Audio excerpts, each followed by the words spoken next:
it's time to move back into the park and talk about Westworld Season 2. Season 2 just premiered, and given the bloody ending to Season 1, I'd say it's about impossible to have this discussion without spoilers, so please check that description down below for the episode breakdown, and you can skip ahead to the new to see in the time code. But we're going to start delving into spoilers in about 3, 2, 1. Art. Oh my goodness, they're all dead. All the hosts are dead. Can we first of all, you know how when you come back from a season 2, and I call it the season 2 slump. The worst season of Lost is season 2, in my opinion. The worst season of Breaking Bad is season 2, in my opinion. A lot of people say Game of Thrones season 2 is the worst. I think they curved it. I think HBO has a special ingredient when it comes to their season 2s. And I feel this might have it because I thought the pilot was pretty good. Yeah, you were into the premiere? What's up? You were into the premiere. Oh, I thought you said I went to the premiere. I said, No. Thank you for having that confidence in me. I was not there. Yeah, I was into it. Like, it wasn't anything mind-blowing, but it was at the same time. You get what I mean? Yeah, like, I mean, they their set bombs up a weren't lot like- of stuff. Yeah, their bombs weren't these huge things. Their bombs were like, oh, y'all just slipping DNA to people's things? Yes. This ain't the time for that. That's something that I found Yo, interesting. Is that they slipped in a couple big details that are probably going to play a big role on the show going forward, but weren't necessarily treated like these game-changing moments. So we're going to talk about a lot of stuff that happened on this show. The way that I see it, there's about 4 plot lines that we should hit on, mainly that being Dolores' rebellion, Maeve's return, and the 2 Bernard timelines, one in which he's escaping the park with Charlotte, and then another in which he's investigating the massacre with Delos. Where should we start? Can we do them in the order of, I don't know how you like them, but for me it goes Bernard's timelines are the most intriguing, Yeah. then it's Maeve's, then it's Dolores. So Yeah, I don't know I if mean- you want to start from exciting to not, or... I mean, I would actually agree with that ranking anyway. So I'll start that way too.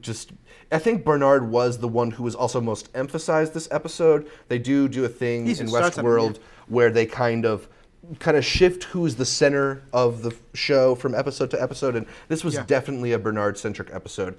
It begins with him and Dolores having a conversation about dreams, the nature of dreams. Before long, we're getting flashbacks, Bernard looking at memories of blood and him holding a gun and him walking with Dolores, and she looks kind of futuristic. But then we are transported back to the immediate aftermath of the massacre with Bernard hiding out with Tessa Thompson's Charlotte character trying to escape the park and locate a very valuable asset. The other Bernard plotline takes place 11 days after the massacre and has Bernard exploring the remnants of the massacre alongside Delos employees and their new head of security. Multiple timelines were one of the ways that Westworld tried to tease people in the first season, only to be figured out by Reddit pretty quickly. Art, do you like that we've got a separate timelines plotline in this season of Westworld? I do, very much. I had binged it all at once, and I stayed away from Reddit and everything. Same. I started kind of guessing it towards the end because of some people on Twitter. But I know that Reddit had figured it out by the 2nd or 3rd episode, and that's fine. That was the whole Rickroll thing that we talked about before, about how Reddit Nolan came out and said, "Oh, we have to avoid that, so we're just going to spoil everything." And I feel like that's just kind of like people dismiss Westworld because Reddit figured it out, and the idea that hundreds of thousands of people can come together and maybe guess the plot line, that's not remarkable to me. It's not it's not. They're putting those hints in there for a reason. Yeah. So you got the hints that they gave you.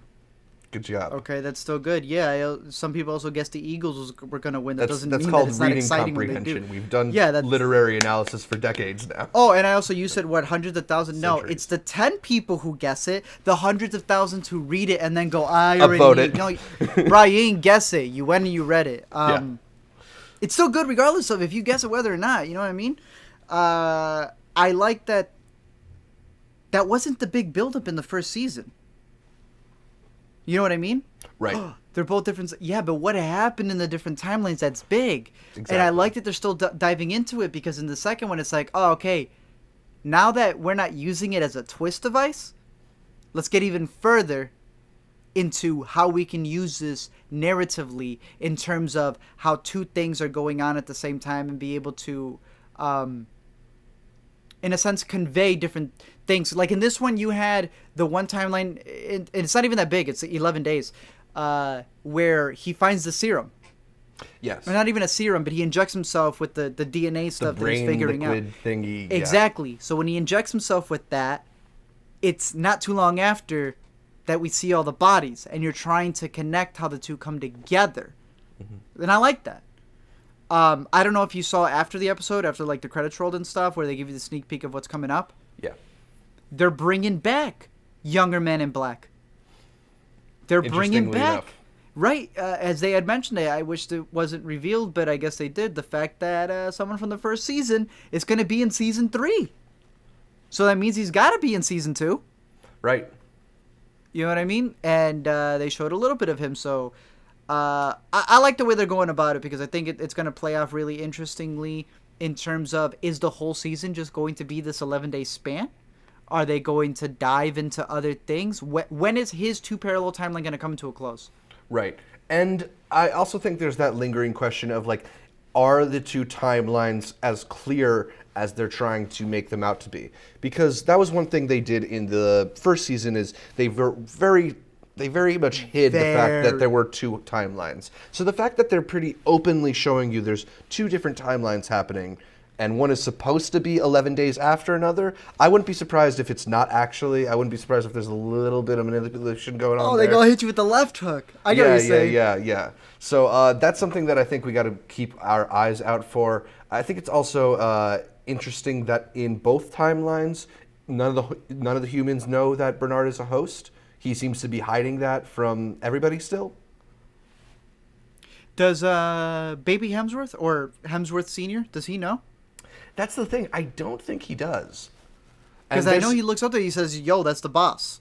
Yeah. So he recognizes Bernard. But there's also a question about where he's been for the past 11 days. Oh, yeah, that's right, because no one knows that he's Arnold. Okay, yeah. Right. Yeah, okay, that's fine. Yeah, I get it. So, yeah, I mean, there's going to be some interesting questions when they reveal a little bit more about that. I also think that we should talk about how the way the episode ends. It sort of calls back to the beginning of the episode, in that Bernard was telling Dolores about his dream of being at an ocean and being left behind by all the other hosts. We come up to a sea that wasn't there before in the Westworld park, and tons and tons and tons of hosts drowned in that sea, with Bernard being left behind watching them all. And the episode ends with him saying, I killed them all. Art, any ideas there?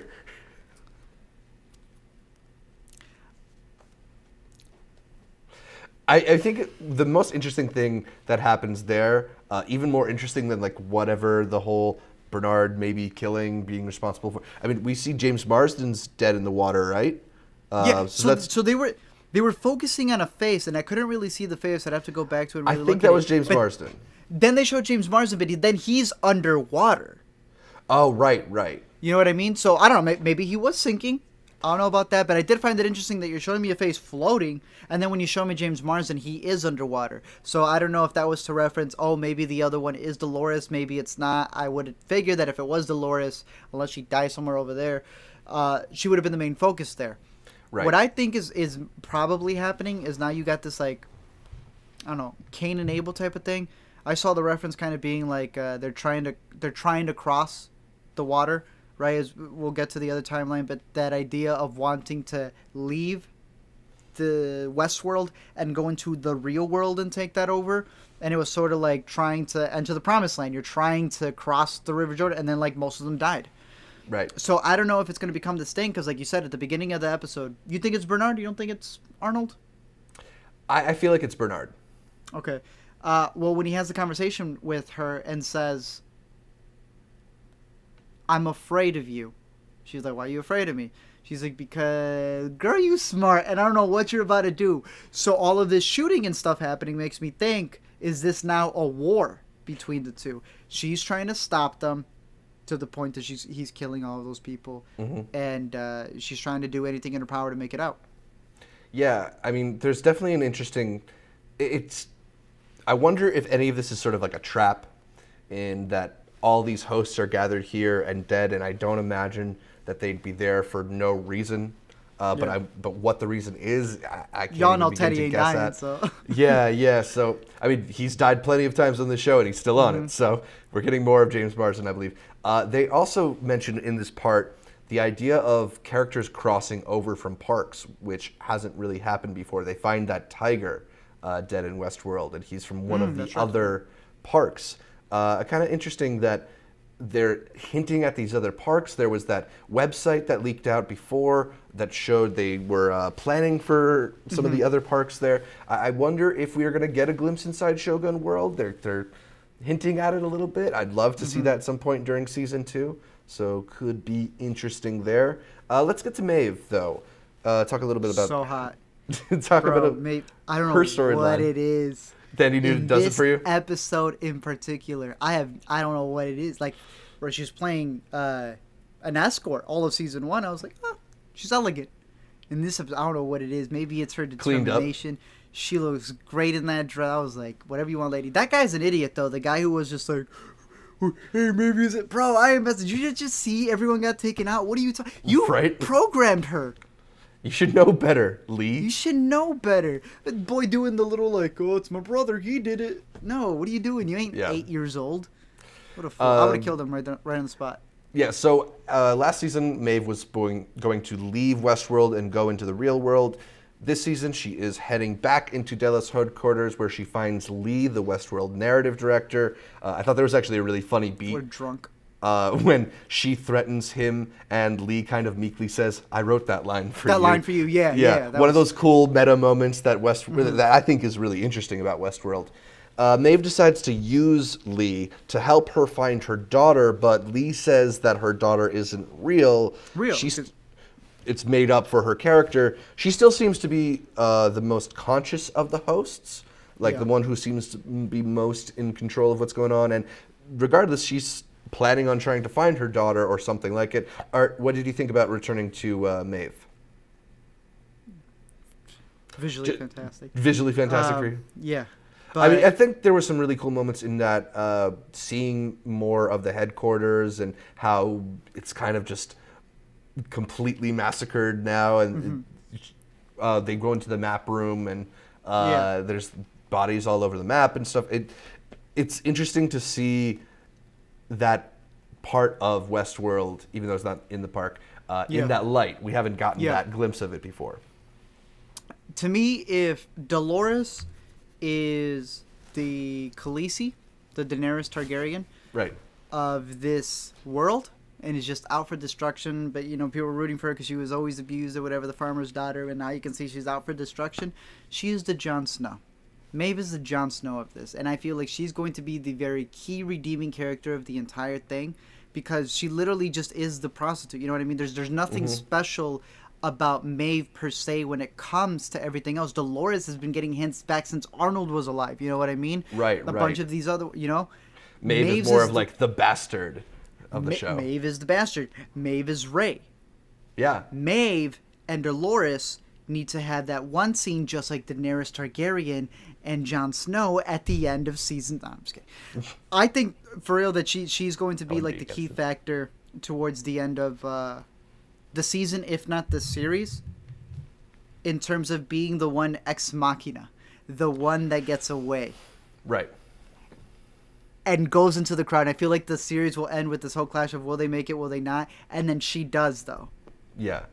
Yeah, I mean, she's definitely seems a key role in whatever's going on. So I'm curious to see what they end up doing with her.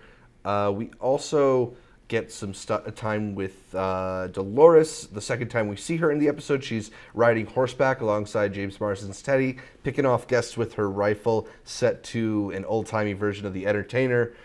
Dolores is no longer conflicted, introspective. She's full-on Wyatt, murdering the guests as revenge for what they've done to her.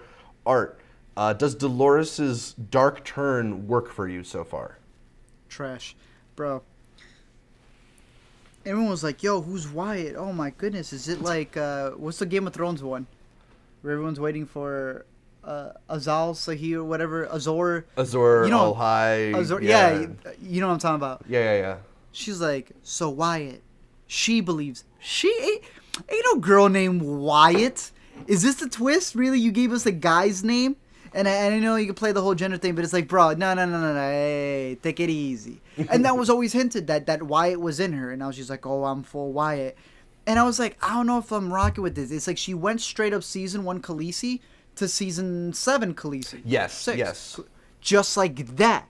And I don't know about you, but we've had discussions about this. I'm not a big fan of Dark Khaleesi. She's annoying. She's all like, I'm going to do this. I'm going to leave people hanging for whatever else. And I wasn't sure how I was feeling about it. I'm like, maybe it's just not for me. And then she said something. When she was hanging the people there. Like, you can't just leave us like that. And she goes,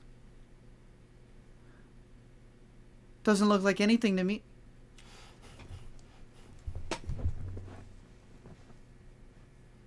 No. Nah. Not with it. How would she know the line? Yeah.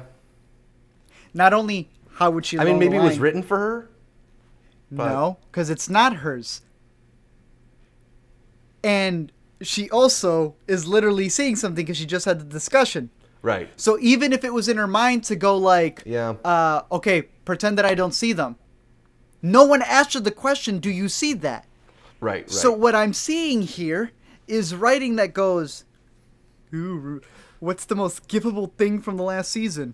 Doesn't look like anything to me. And then she says it. Not for herself, not for the script, but I felt for the audience. And I'm like, right.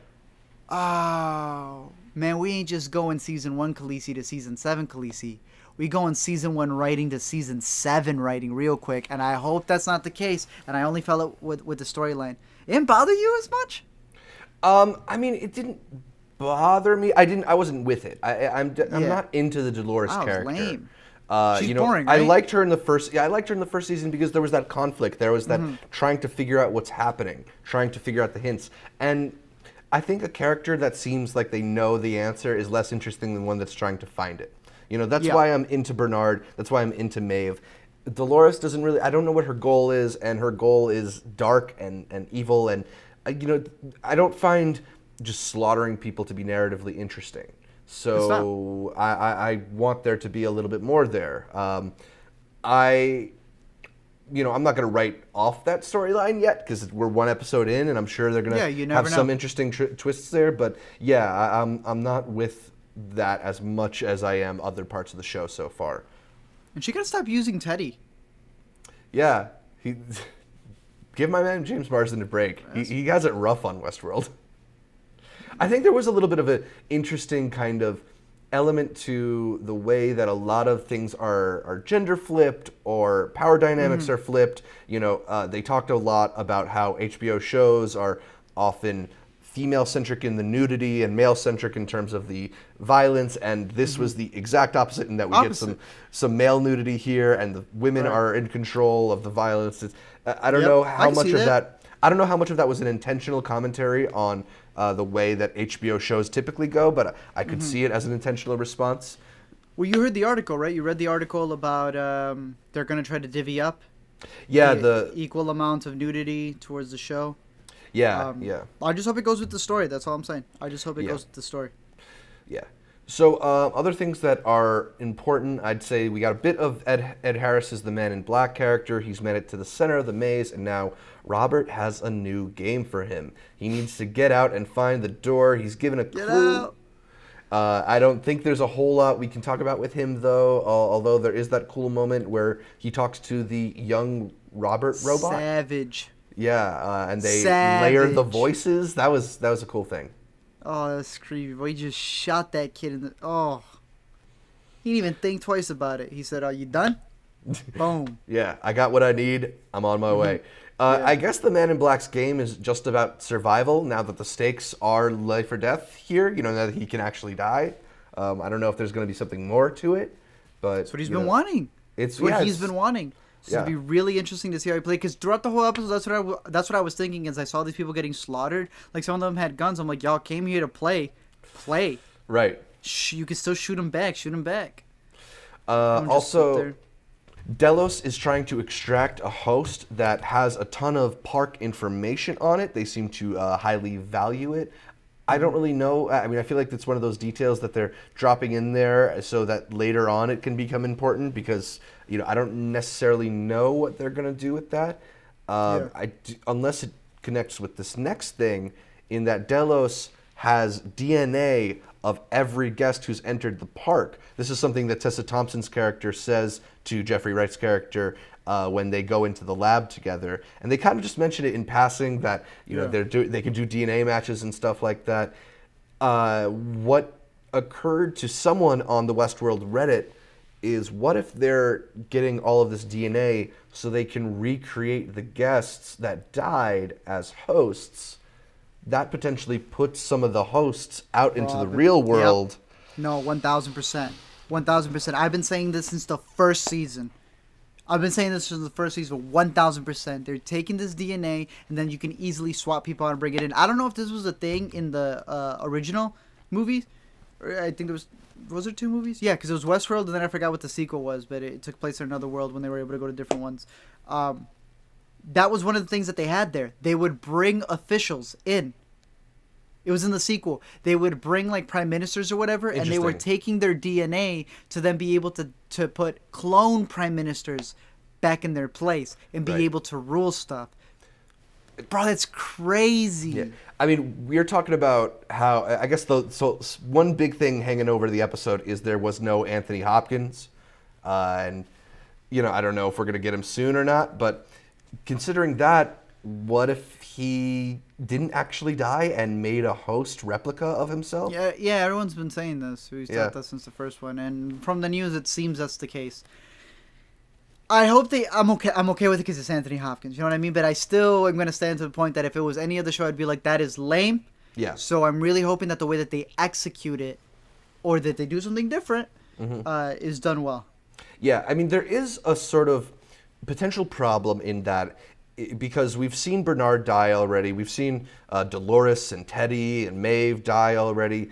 Because so many of the characters that we care about are hosts, does death even mean anything to many of the people we care about if they can be recreated so easily? So I do hope that the big twist isn't that everybody is hosts, because that's going to take a lot of the tension out of the show. But I think there's some interesting things here kind of scattered along for us to, pick up on. Was there anything else that stood out to you from this premiere episode? Things that you're looking forward to the rest of the season? Yeah, let me pull up my notes real quick over here, because I did have something that stuck out. It stuck out to me. It was a line that I feel is going to be used again. It was brought up at the beginning of the episode where, what's her name? She's shooting everybody? Not Maeve or Dolores? Dolores. Okay, Dolores asks at the beginning, what's real? And Bernard, Arnold, however you want to see him, says, anything that can't be replaced. She's like, It's like, oh, you don't like that answer. But that was interesting. It's anything that can't be replaced. Right. And it started, I don't know,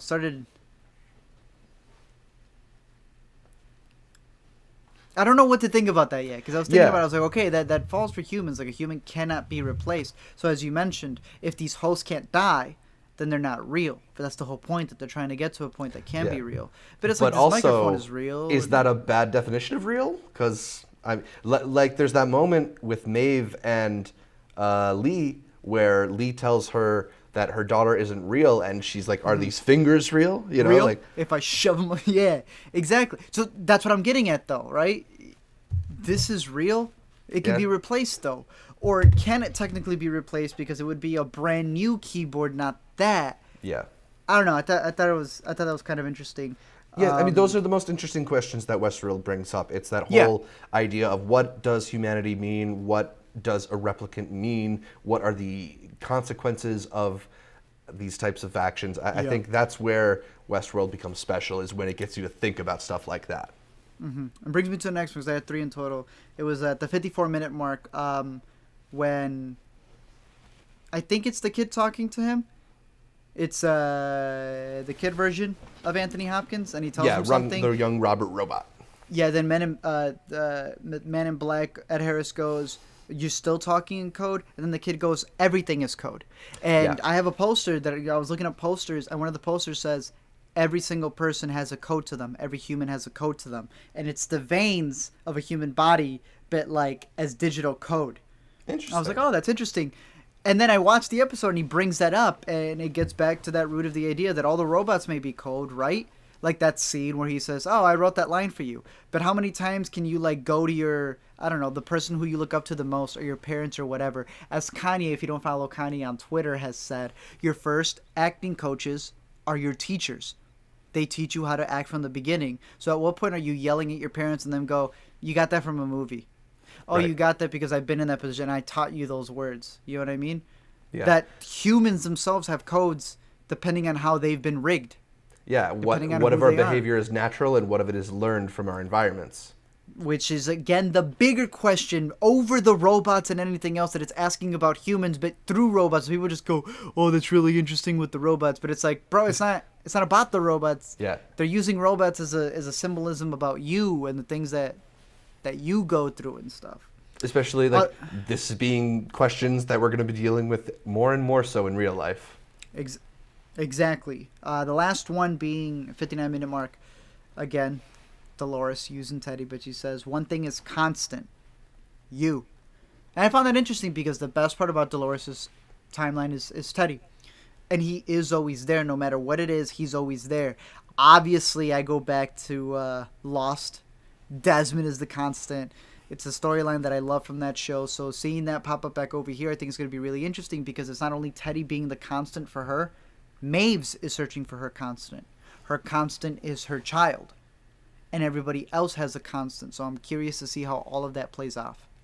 Yeah, it is sort of an interesting thing that this companionship thing ends up being a really big part of so many of the hosts' programming, despite the fact that they're not humans. They still have this like call for companionship. Exactly. I don't know if that's if you can explain that away in code or not, but I mean I'm loving all the Lost comparisons, especially with the multiple timelines and stuff.